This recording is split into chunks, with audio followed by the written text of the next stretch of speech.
में खिलेला हमर फूलवारी पिया, गम के डाढ़ी डाढ़ी पिया न।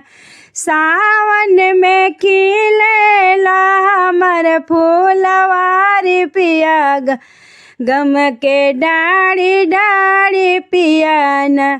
पर निमिया डाढ़ी झूला सखिया झूला पारी पारी, पर निमिया डाढ़ी झूला सखिया झूला पारी पारी।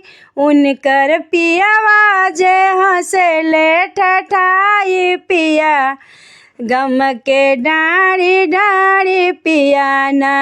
उनके पियावा जे हंसा मुस्काई पिया, गम के डाढ़ी डाढ़ी पिया न।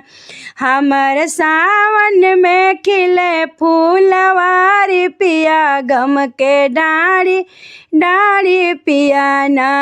हमर सावन में गम के फूलवारी पिया, गम के डाढ़ी डाढ़ी पिया न।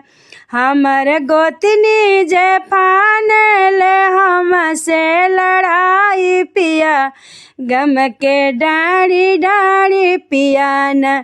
हमर गोतनी जे करले लड़ाई पिया, गम के डाढ़ी डाढ़ी पिया न।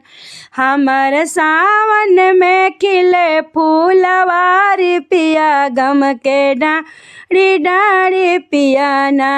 हमर सावन में फूल खिलवारी पिया, गम के डाढ़ी डाढ़ी पिया न। फूल बेला चमेला फूल रात रात रानी, फूल बेला से चमेला फूल रात रात रानी। हमके सोचे में करे परेशानी पिया, फूल फूलवारी पिया ना। हमें सोचे में बड़ी परेशानी पिया, खिले फूलवारी पिया ना। हमर सावन में खिले फूलवारी पिया, गम के डाढ़ी डाढ़ी पिया न। हमर सावन में खिले फूलवारी पिया, गम के डाढ़ी डाढ़ी पिया न।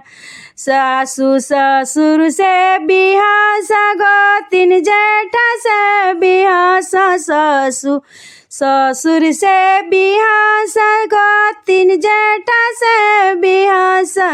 हमर घरवा में छाइल बाया धेर पिया, गम के डाढ़ी डाढ़ी पिया ना।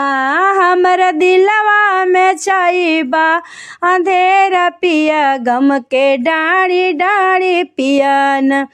चिट्ठिया लिखिला हम तो के बाड़ी समझाई, चिट्ठिया लिखे बारंबार तो के हम समझाई। अरे तोहरा ही मनवा में बसल बा राजधानी पिया, गम के डाढ़ी डाढ़ी पिया न।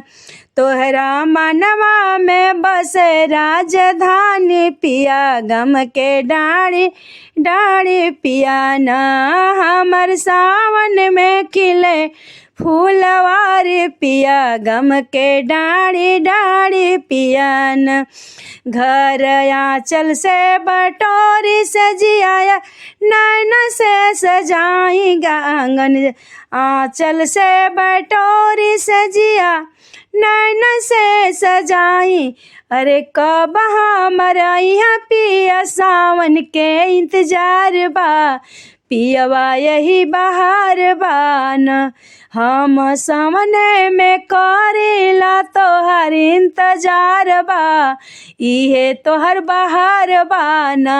हमर फूलवा खिलेला डाढ़ी डाढ़ी पिया, सावन में आ जाए पियान। हमार फूलवा खिलेला डाढ़ी डाढ़ी पिया, सावन आई जाए पियान।